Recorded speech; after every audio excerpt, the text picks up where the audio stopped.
pandemic. Oh, come on, really? I think we're live or it's going live right now. So it's always hard to tell. There's a lag, but it's redirecting us. And as we talk about, I think we're live. We are live. Hello, everyone. Welcome. All right, I got Mike Wagner here. Mike, say hello. Hi, everyone. Good to be with you again. And Doug is our show producer again. Doug, say hello to everyone. I'm here for you guys. Hey, Doug, what's the story with the dinosaur back there? I always wanted to know that.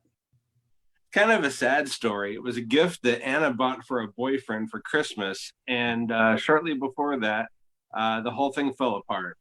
So we don't know what else to do with it. So it's just watching me to make sure that when I'm doing my 9 to 5, I'm actually working. Oh, wow. I'm sure Anna just is thrilled that you just shared that. Oh, You can Dad. blame me, I asked. This. So, all right.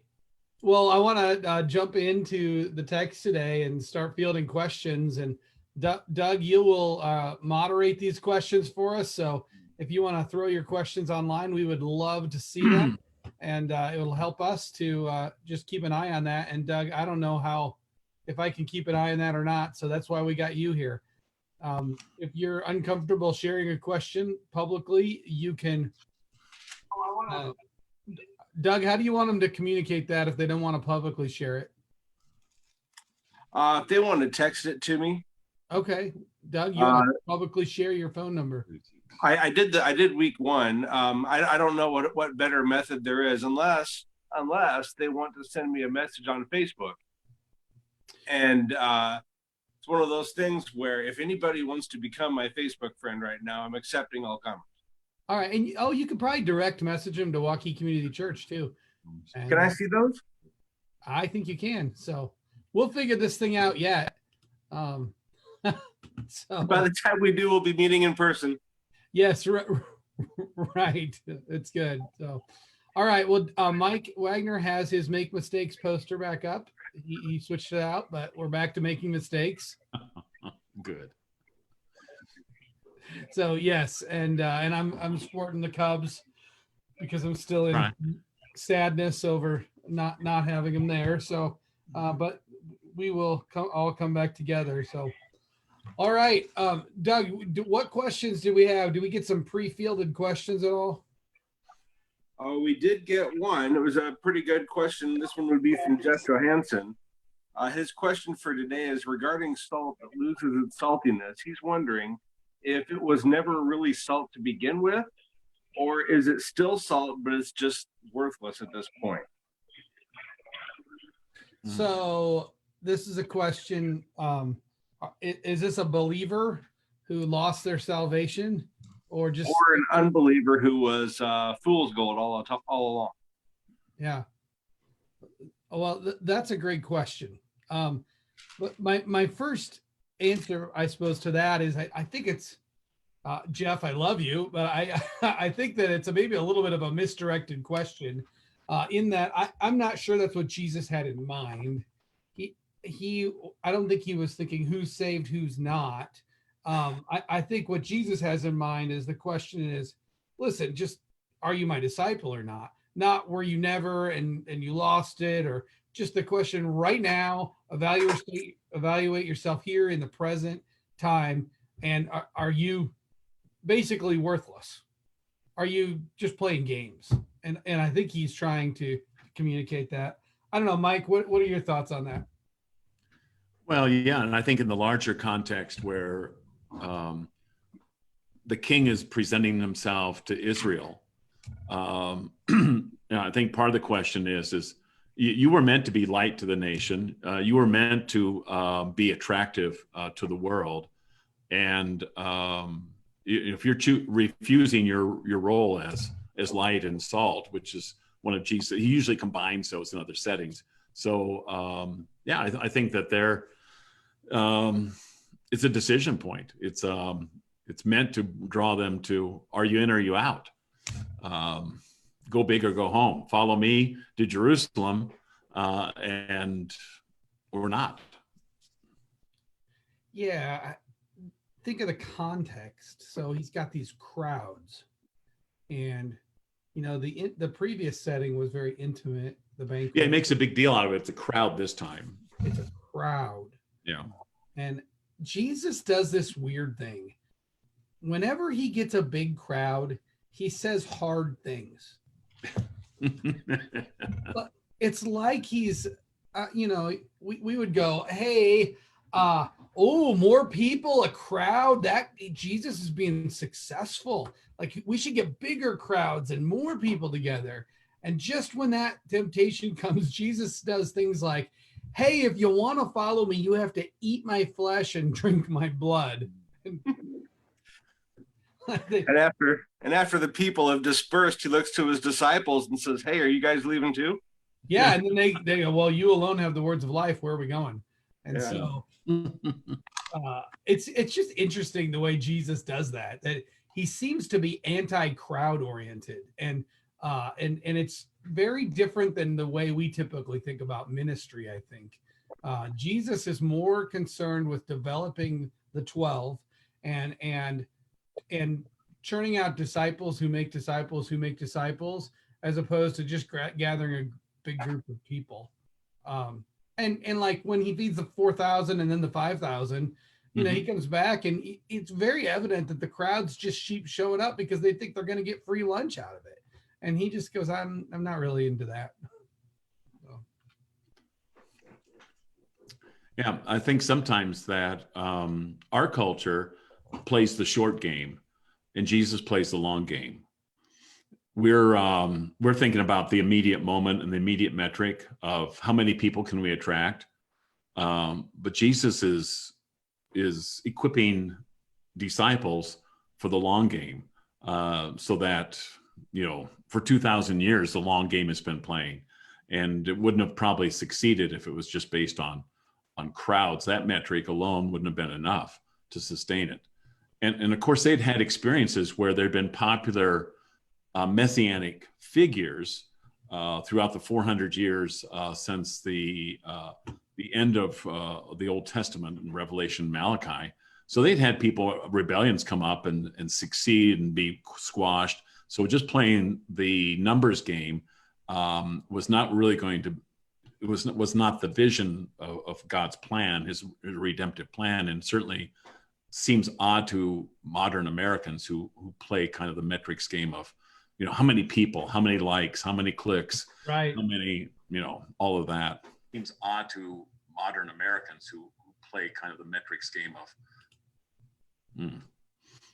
Yeah, I don't know where that's coming from.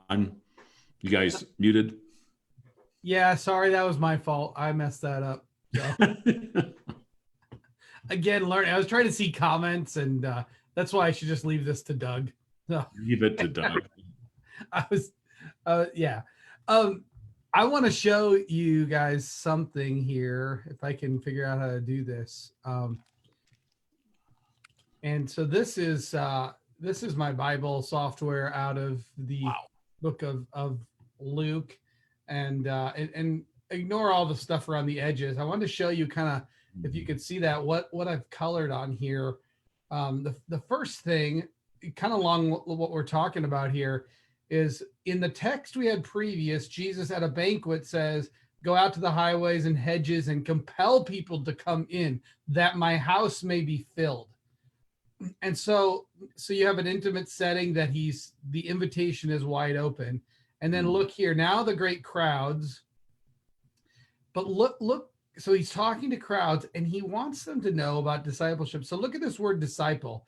I've highlighted it in blue 3 times. This is actually how the outline from the text formed for me as I was preparing this. As I went, look, he says the word disciple 3 times. And then he also gives a descriptor of what a disciple should be. So in contrast to crowds, he's saying, I want the crowds to know, and I want to pick out my disciples from this. So disciple, disciple, disciple, and paired with that are 3 does not indicators. So here, does not hate. So a disciple, if anyone comes and does not hate, does not bear, does not renounce. And so this is how I got my outline out of the text, was I was looking at this and I said, okay, a disciple then must hate. If you don't hate your father and mother, if you don't bear your cross, if you don't renounce. So that's how kind of the working outline came to mind, is that really a disciple, let's flip the language from the negative to the positive. A disciple must hate his family, hate himself, and hate his stuff or possessions. And that's kind of how I came to that. And so I think in the light of this discussion, as we were talking about it, Jesus has in mind disciples. He, again, not crowds, but look at this, disciples. He's very clearly sketching this phrase out to talk about what it means to have a disciple, to be a disciple. And so I just think sometimes that's kind of fun to share and talk about it in that way. If you can see that. No. So go ahead. A follow-up to the saltiness question, I'm reminded of in our Tuesday morning discipleship group, the concept of, is a person fitting inside your box, or are they moving toward or away from Jesus? You know, we always look at, if somebody acts like me, worships like me, votes like me, whatever, they must be in our club. But that's not what Jesus is looking for. He's looking for people who are moving toward him, people who need him and aren't going to rely on, you know, their purchases, their votes, their, you know, fill in the blank. He's looking for people that are moving toward him, not necessarily people that fit into our man-made predetermined box. Yeah, Doug, I'm gonna share my screen here again, because you know that's my thing today. Apparently, is screen sharing. And but if you look here, this is the box that you're talking about, and can you all see that? And Mm-hmm. so the idea, actually, Doug, this would be a great opportunity for you to show off your skills. Could you explain this diagram to us? Yeah, I kind of already did, but just for you, Dave, just for you. It's a quiz. Yeah, so many times we look at a snapshot of somebody, a one-time view. This is a behavior that I witnessed this person doing, and the way that they're acting is or is not in line with my perception of what Christianity must look like. Therefore, I can conclude based on that one snapshot that this person is or is not a Christian. And that's kind of how we like to do things. It's unfair to the person, it's unfair to God, and it's unfair to our calling to make disciples of all people. Rather, we are trying to change the dynamic away from, you know, do you fit into my box, into, can I walk with you towards the cross? Wherever you're at, can I help you along in that way toward Jesus, who is the dividing line as far as whether this person ultimately is saved or is not. It's not, are they behaving in the way that I want them to? It's, are they relying on Jesus? And that's really what Jesus does here. Doug, good job, by the way. Thanks. That's really what Jesus does in the text today, is he says, okay, I'm inviting everyone to follow me, to be my disciple. But at these key moments on the journey, he stops and says, I don't know that you really understand what this means. I don't really know that you grasp it. So I'm going to challenge you to take one more step closer to me. And I just think that's a great reminder, Doug, as you talked about that diagram of that piece. So, Doug, are there any more questions floating out there? Because I have a question if no one else does. Go ahead with yours. So I'm going to pick Mike's brain on this a little bit. As I was studying for this text, the very last phrase of the text, verse 35, after salt and saltiness, Jesus says, he who has ears, let him hear. Now, the last time we ran into this passage was quite a while ago when Mike preached a passage that I think had that same verse in it or same phrase in it. And so, Mike, I just kind of want to pick your brain a little bit. What does that phrase mean? He who has an ear, he who has ears, let him hear. Well, in part it comes from from Isaiah and from the parable of the soils that Jesus connects Isaiah to, that whole idea that how you hear, how you respond to the message of the Messiah is really crucial. So, I mean, it's kind of funny. It's an ironic statement, right? So if everyone watching today kind of reached up and said, do I have ears to hear? The answer is, yeah, I do.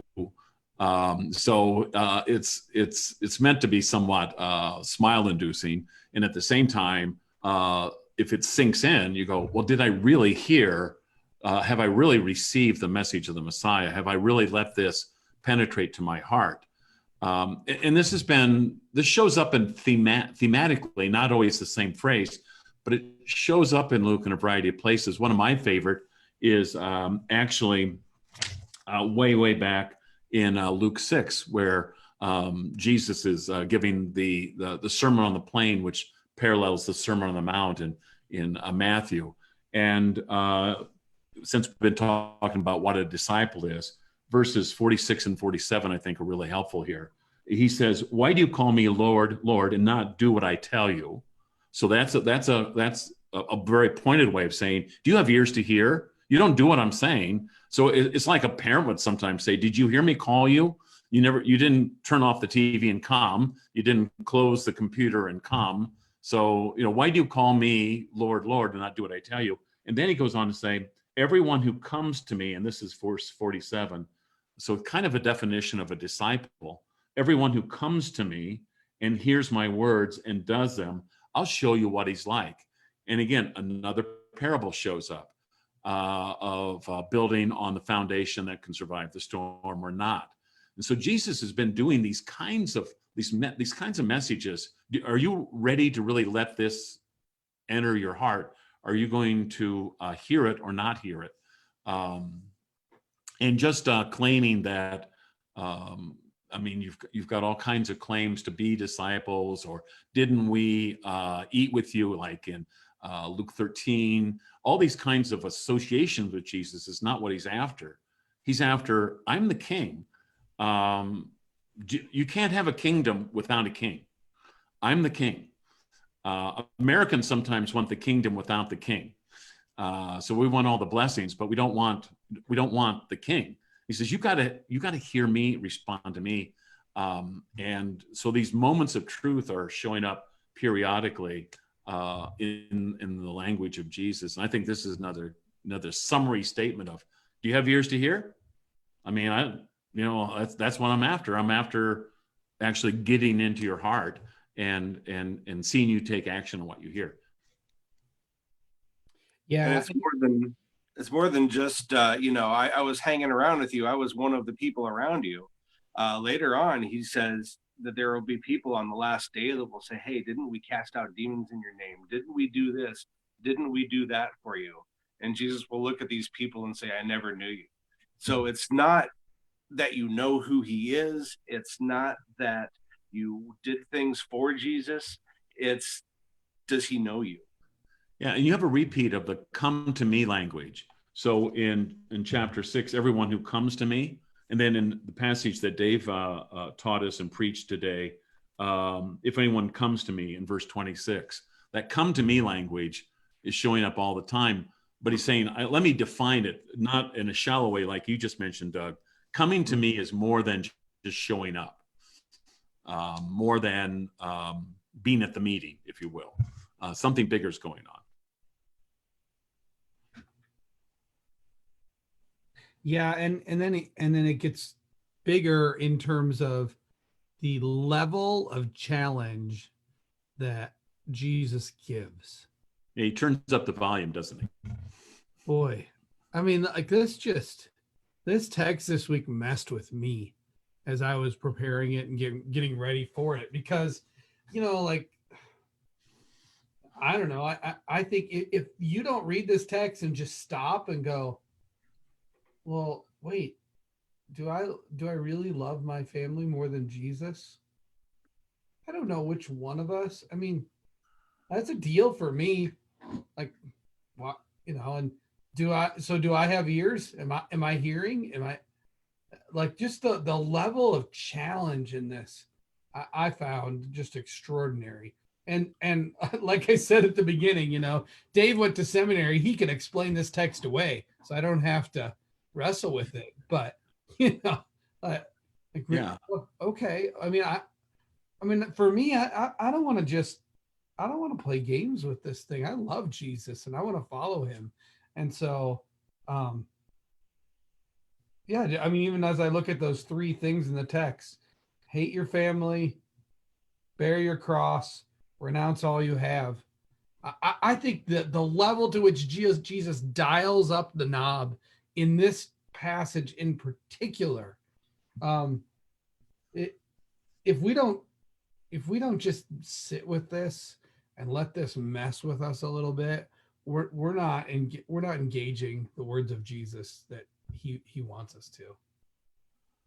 And if I could throw something in here, if you look at it, and we have a floor and we have a ceiling. Okay, I have a floor on how much I can love somebody, and I have a ceiling on how much I can love somebody. And our first instinct right now is to think that we need to lower the ceiling of our love for our family. But what Jesus is saying is, no, you actually need to think outside of your floor and ceiling and love me above and beyond what you love your family. Your family should still be at the ceiling, but I should be the next floor up. Does that make sense? Yeah, I think that's a good point, Doug. Jesus isn't calling you to love your family less, but to love him more. Yeah. Yeah. The main framing of the sermon series on Luke has been about life on purpose. And I think on the surface, if you say, would you like to have a purpose for your life? People are going to go, no, not so much. I just rather have no purpose at all. I think most people would say, yeah, that's very attractive to me. I want life on purpose. I don't know where I'm headed. And so on first blush, when you say, would you like to have a life on purpose? The answer is yes. But here's the kicker. Life on purpose comes with a cost. You can't get life on purpose without counting the cost. You don't get a purposeful life without that. And that's a whole, again, you want a kingdom, you don't want a king to follow. You want things to work well for you in this world, but you don't want a savior. It's life on purpose comes with a cost. Yeah. And I mean, this cost is no different today than it was 2,000 years ago in terms of the challenge of it. Because, I mean, I look at people who, there are many people in our world that want Jesus for the things that Jesus can do for them. Yeah. He can make my life better. He can teach me how to have a better marriage. He can teach me how to manage my money better. Jesus can, make me a better business leader. He can teach me the power of positive thinking. Jesus can do all these things for me. Why would anybody come to Jesus? Because you actually have to die with him. The invitation isn't come so I can make your life better. It's come and die with me. And so that call for them, I think 2,000 years ago, is these people are walking, these crowds are walking with Jesus. Why are they walking with Jesus? Well, because what's in it for them? Well, they've already get the free meal deal has already been shown up twice. Like, Jesus, like, whoa, can we, man, free food. It's like, it's like the craziness here. We're going to have a free lunch, and what else can he do for me? Maybe even like he'll give me free food. Maybe he'll give me some clothes out of this. Maybe even Jesus will liberate me from the Roman oppressors. And look at all that he can do for me. So they're coming around him, and he just goes, yeah, but why don't you come die first and then come with me? And like, it just doesn't, I don't know about you guys, but I think for like the crowds disappeared after this. And I think for many people, when they come to realize the cost of following Jesus, like it's too much for many. Do you guys agree with that? I don't know. Yeah. I think I first heard this phrase from John Stott, who's kind of a well-known, he's passed away now, but a well-known Bible commentator. And he used to talk about the upside down kingdom. and the whole kind of that reversal. And you're right, it's so different than anything we can imagine. Like last week's passage that you preached, he says, "Go out and just invite people to the feast." And if you think about how that would have landed on the ears of first century Gentiles and Jews, is that what kind of people? Kind of back to Doug's illustration with the box. He actually eliminates status. He says, just anybody? No one does that. You always kind of judge where are they at in the pecking order of our culture and our society, and then you figure out who gets to sit where and how they get to come. And Jesus said, no, just go out and invite people. And I think that would have just like blown their minds in the passage just before the one that we looked at today. And now it's, again, you're blowing my mind. You're saying all of the things I value are of no value. That makes that's the upside down kingdom. It's consistently, it's just flipping the paradigm constantly on us. And to sit with that and to ask myself, how does the upside down kingdom, the reversal of all the standards and measures of success that I've always lived with, what's that going to look like in my life? How does that change me? What happens when I buy into that and I choose a life on purpose in following the Christ, the Messiah? Now what? What's that going to look like? And I think all of us have to struggle with it, because we're not for the upside down kingdom. We're for the right side up kingdom, the one that we kind of like and meets our needs and seems practical and helpful, and helps me get through life and have a better, happy marriage and kids that don't annoy me as much as they are right now, and that type of thing. So you're saying that Jesus's ideas might be different than mine. Might, and that's ears to hear. My thoughts and your thoughts. Again, Isaiah. I've been personally been doing deep dive into Isaiah. That whole reminder that the way you think is not the way I think. My thoughts are your thoughts. Your ways are not my ways. That's constantly showing up in the prophetic messages of the Old Testament, and certainly it shows up in Isaiah's exact language. It shows up in Jesus too. Your ways are not my ways. I invite everybody to my parties. You only invite the people that you approve of, or the ones that you like. I invite prostitutes and tax collectors. My disciples don't have to wash their hands. My disciples don't have to fast, because this is a bridal shower. This is a marriage celebration. We're not going to put on long faces because the groom is here. Everything is just being reversed constantly. And this is what life on purpose means, is it's a reversal of everything you thought life on purpose was. And this is why Jesus is so radical, because just when you think you know what he's about, he says something that just throws it all into question. Can't put Jesus in a box. Yeah, like they just went, oh, we kind of figured this Jesus out, like, okay, and then he does this. And I think, to your point, we long so much to just have rules.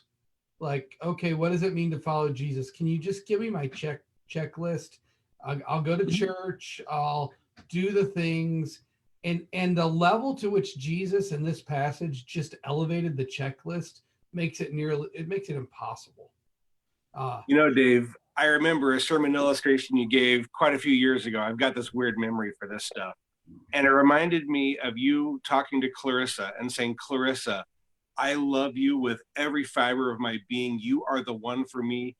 And I just want to know right now, I want you to tell me, what's the least thing I can do to show that to you?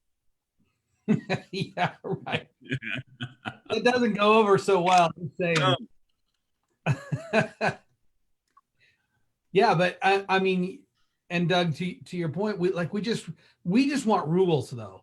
Okay, I'm all in. Give me the rules for, okay, I gotta hate my mother and father. I gotta sign my death warrant and I got to give all my stuff away. Whoa. That's pretty serious rules. Can you redefine those so I don't have to do those ones?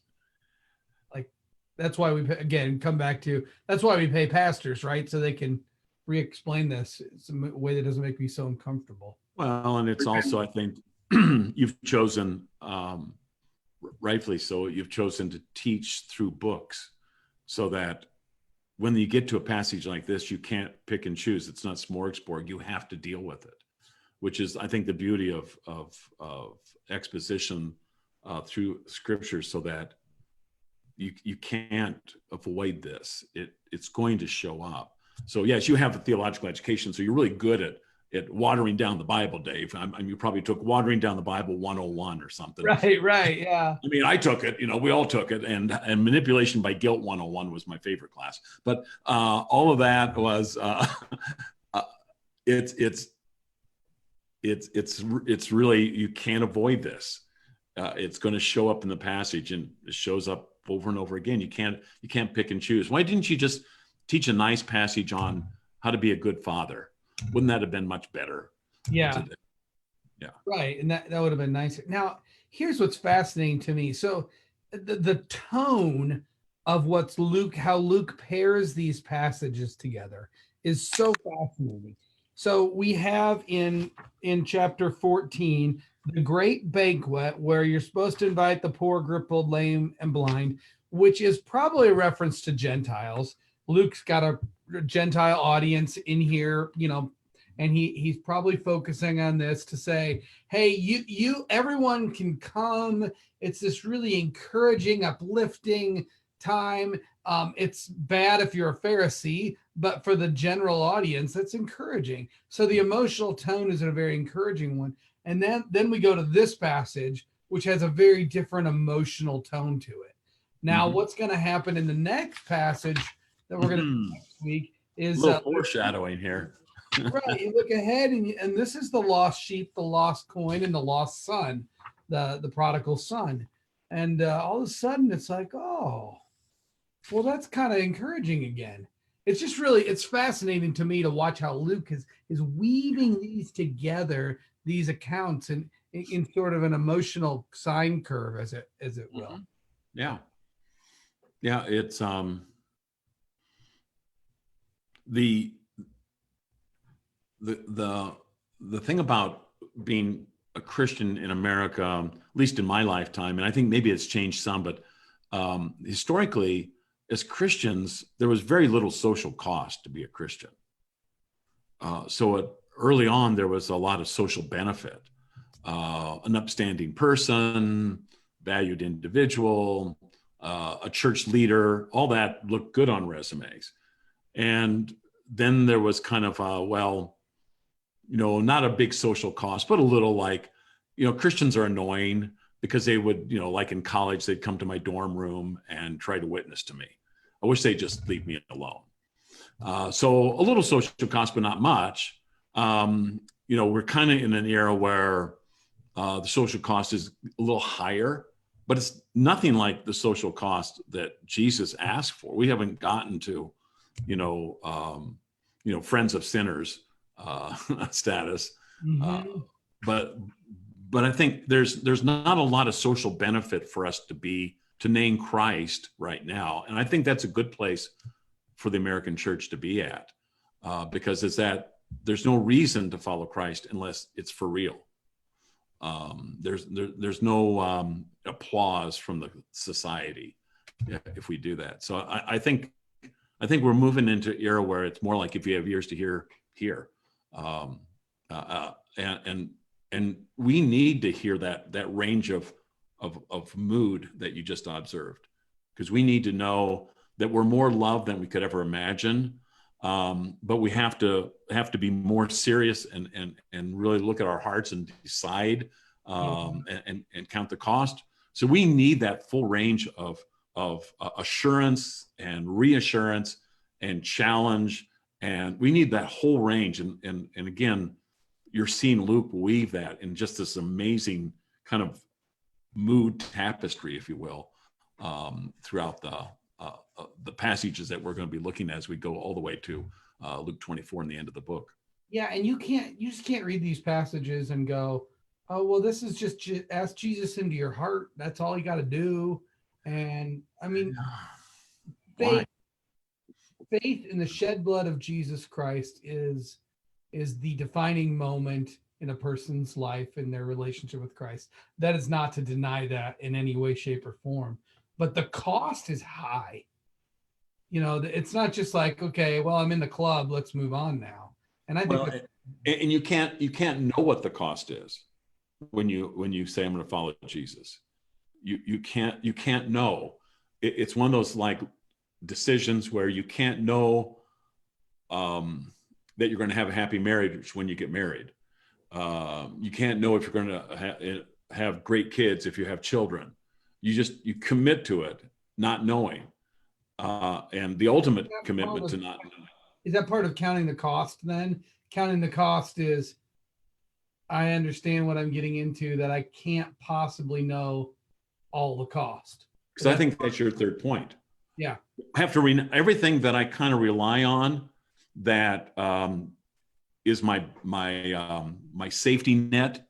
All those things, he says at the very end, he says, renounce all those things that you think you've done. You've checked all the boxes, I think I've eliminated the risk because I have this cash reserve, or, I've talked to everybody about this girl before I married her, and it sounds like she's going to be perfect and everything.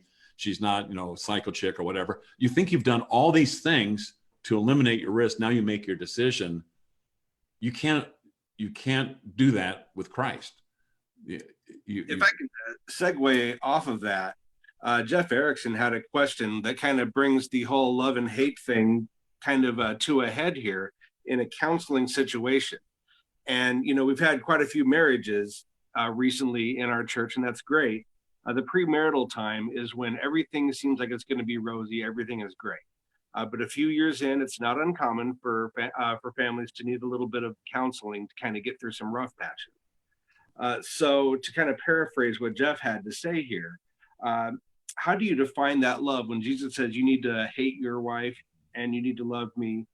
How do you define that love in a counseling others kind of a context?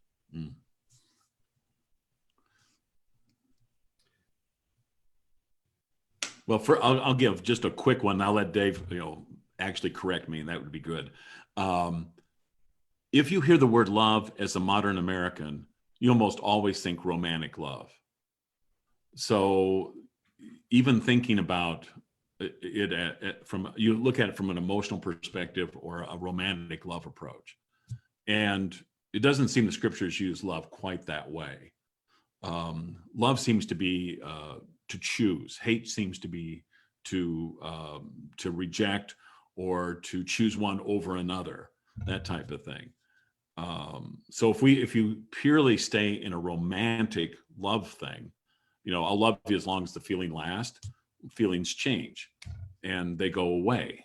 And so we tend to want to base things on the feeling, and the feeling's good as in the scenario of, early in the marriage, but when the honeymoon ends and the feeling's gone, now what? And I think you have to have a bigger definition of what love is, or else you are going to fall into that kind of romantic trap and sentimentality and things like that. How would you make that better, or maybe reject it completely, Dave? Yeah, well, I would just say Jesus here doesn't use the word love in this text. I'm not seeing it.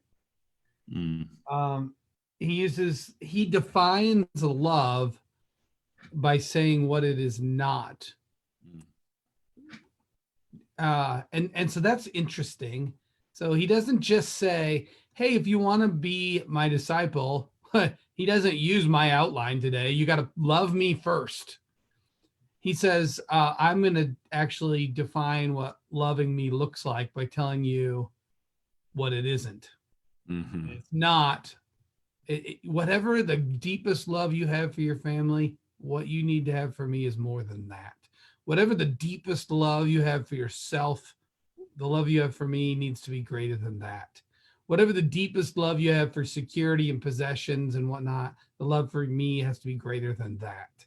And I think, and that's part of the genius of that, is because in marriage, like I think love becomes deeper in time. So like if I had Clarissa in here with me,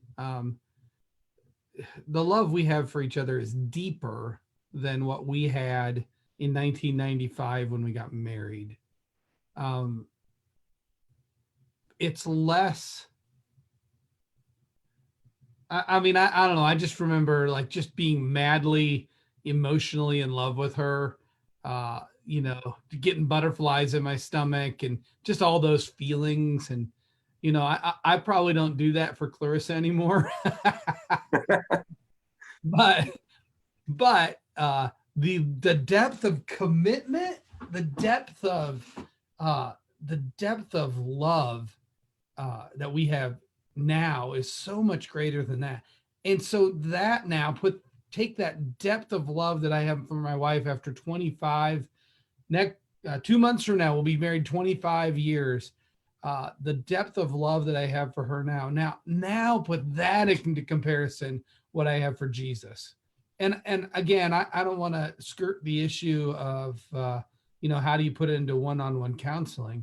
All I can do is say, imagine the best, deepest, trial intensive love that has grown over years, like the best wine, that has grown over the years, and now take that and love Jesus more than that. That's the only way I can get my head around it. So Mike, I didn't really answer your question. But... No. I recall. I came to faith late enough in life to where I really remember what it was like, and I had the emotions and the excitement and everything just turned up to 11, and over time that does mature and that does kind of fade a little bit, and you get kind of nervous, wondering what have I lost? What am I doing wrong? How come I don't still have those butterflies all the time like I did at first? And I think kind of like it is with your wife. It's okay that matures beyond the simple emotion. And, I don't think it's the church's place to try to fabricate emotion within the people that are in there. I think it's more their place to help them mature that love into something beyond surface level emotion.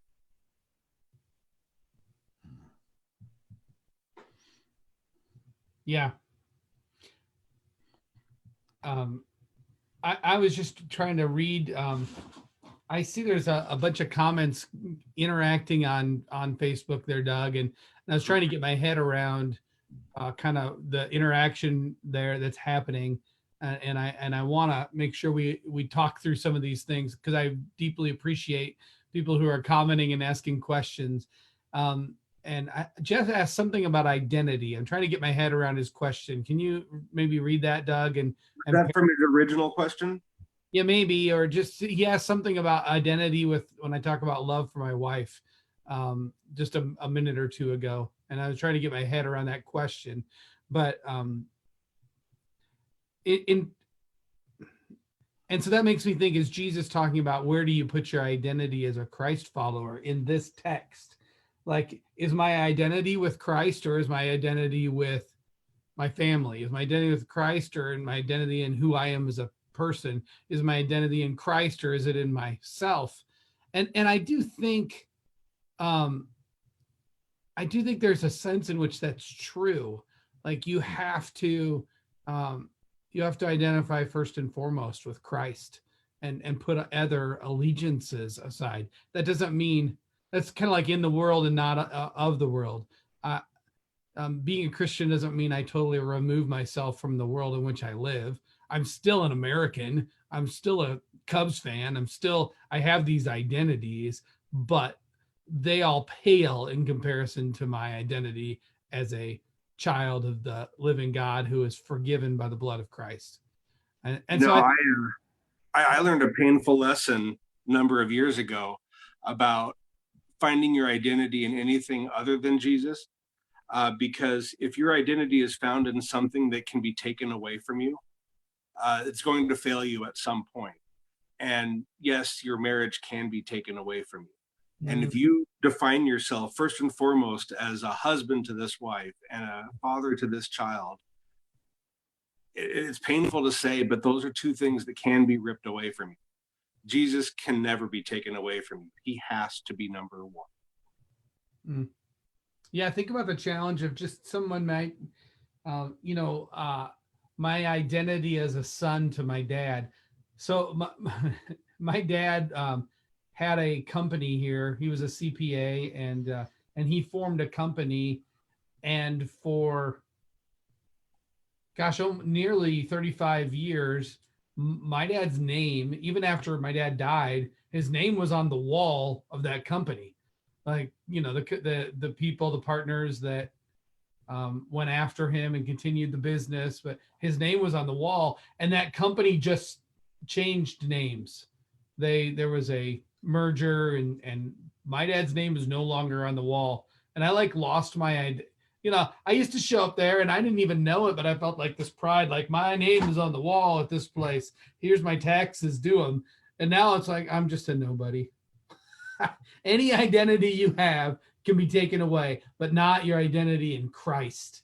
Like, I am, and I think foreshadowing next week, I mean, he's coming at, I might be lost, but he's still coming after me. That it's powerful language, powerful imagery for what we have in Christ when every other identity can be taken away.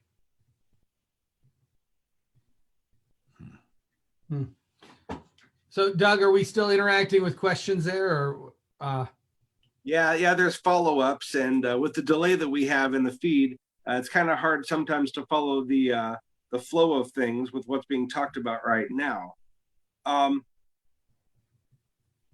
So I don't know, I think we can follow up on this with what Jeff says here. He's wondering if talking about identity, when you talked about the depth of your love for your wife, if you can kind of riff off of those two things at the same time. Yeah. Well, I mean, I think I have it.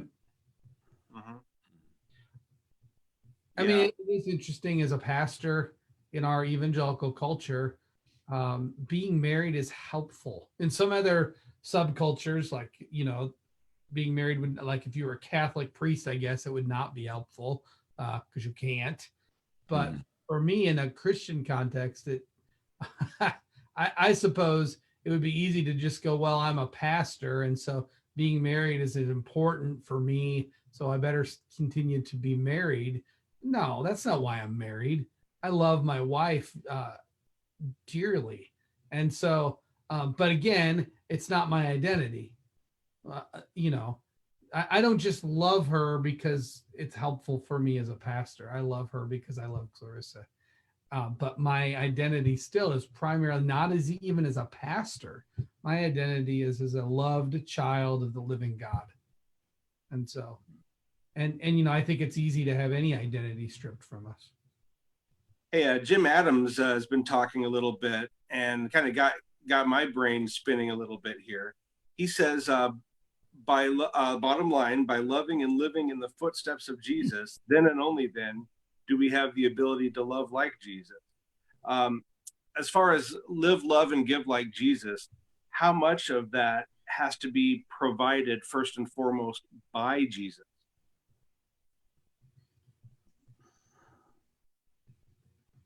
Yeah, Mike, I'm going to let you comment on that for a while.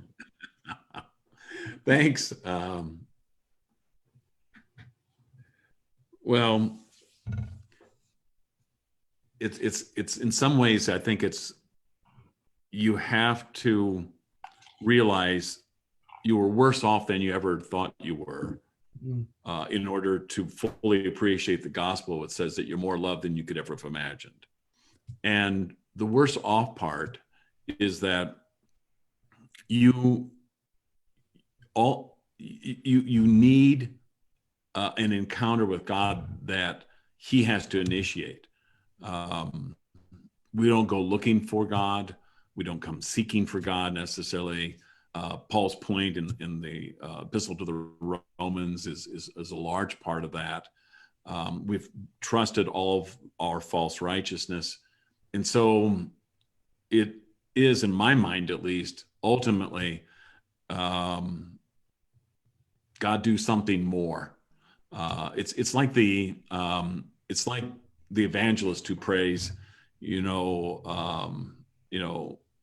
might believe that it's all up to us now. We've said everything we need to say. It's all up to you and that type of thing. But then you pray, God, do something more.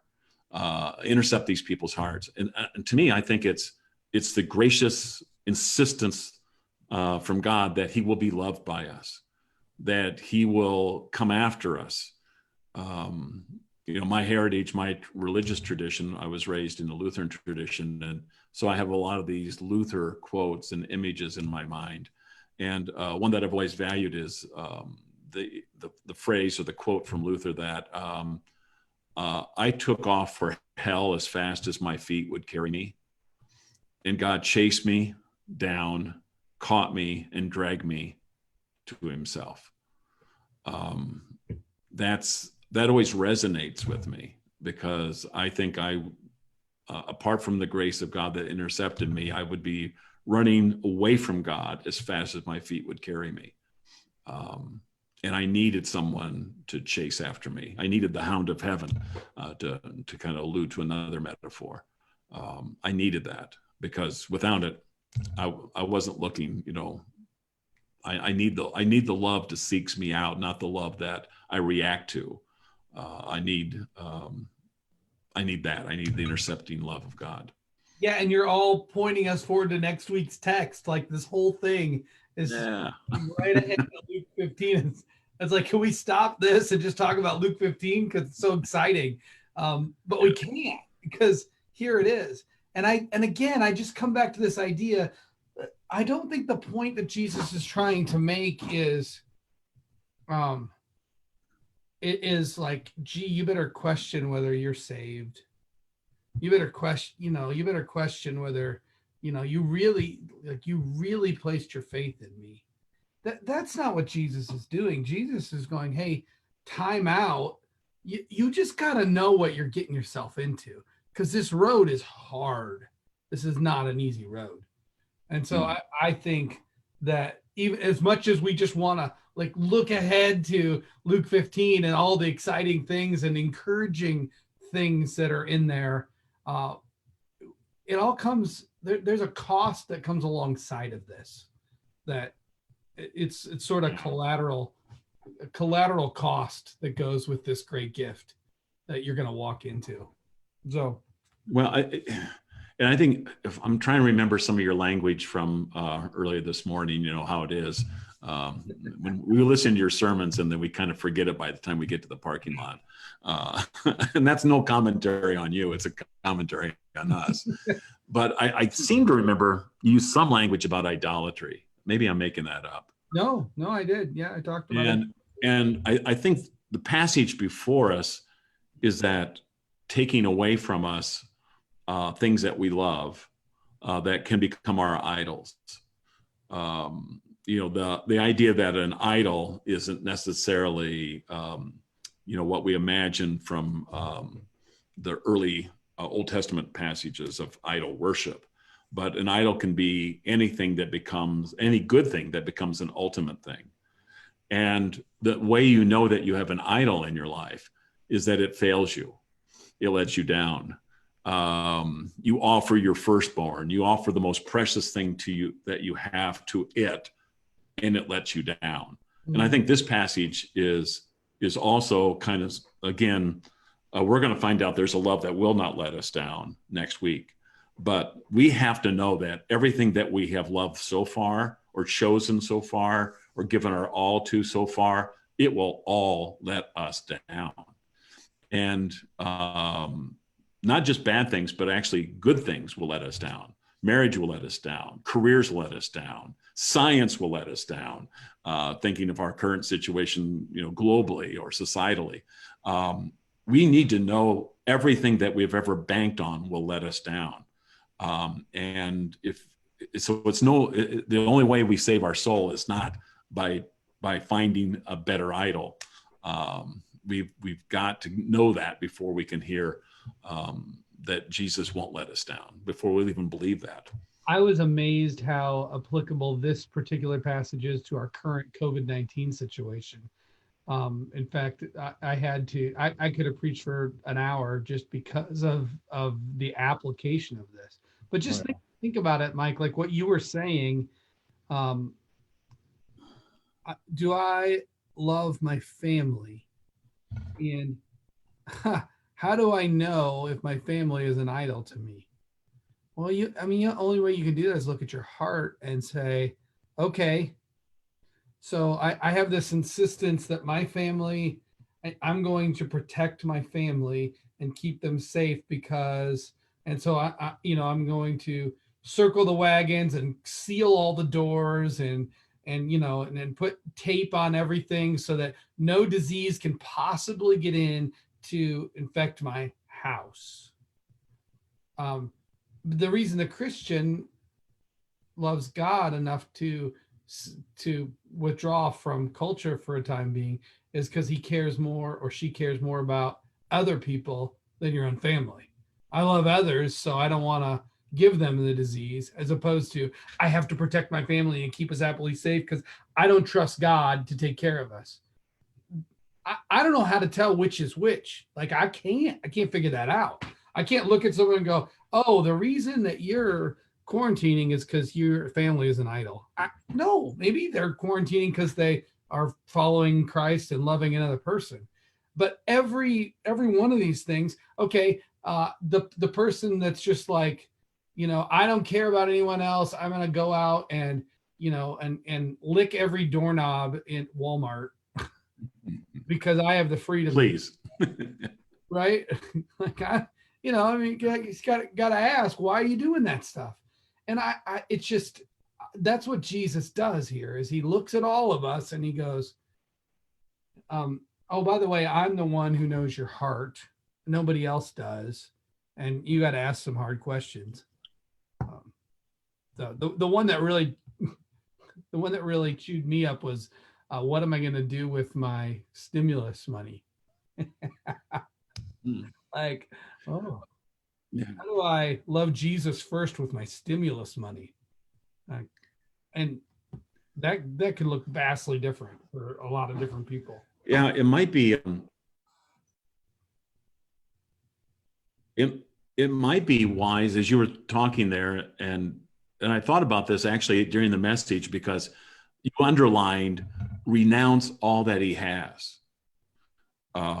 Verse 33, that really nailed me. Renounce all that he has. And I think that is, if we're attentive throughout this next week, we might either hear it in our own heart or hear it in the people that we know, that there's going to be conversations about how everything that we have has let us down. And I'm feeling disappointment about government has let me down. Science doesn't know what's going on, and they've let me down. My work that I thought was going to rescue me has let me down. My 401k has let me down, right? The stock market has let me down. I'm going to hold, and some responses is to double down on the things that have let you down, and hold on to it tighter. I think one of the evidences that we've got that idolatry and we've trusted things that will only let us down is that it's okay to feel loss, because that's normal. But when we're devastated, when there is like nothing left, now what? When we're full of panic, when we are so depressed we can't get up in the morning anymore, that's, if we pay attention to our hearts and the people that are put into our path, we're going to hear conversations about how things that we have really held on to and refused to renounce have let us down. And I think those are going to be great Holy Spirit appointments and opportunities to speak to our own heart, but also to speak to the people that are brought into our conversational path. Yeah. Yeah, I see a Lord of the Rings analogy in there with Gollum, who lost the ring of power, and for the rest of his life, all he could think of was getting it back.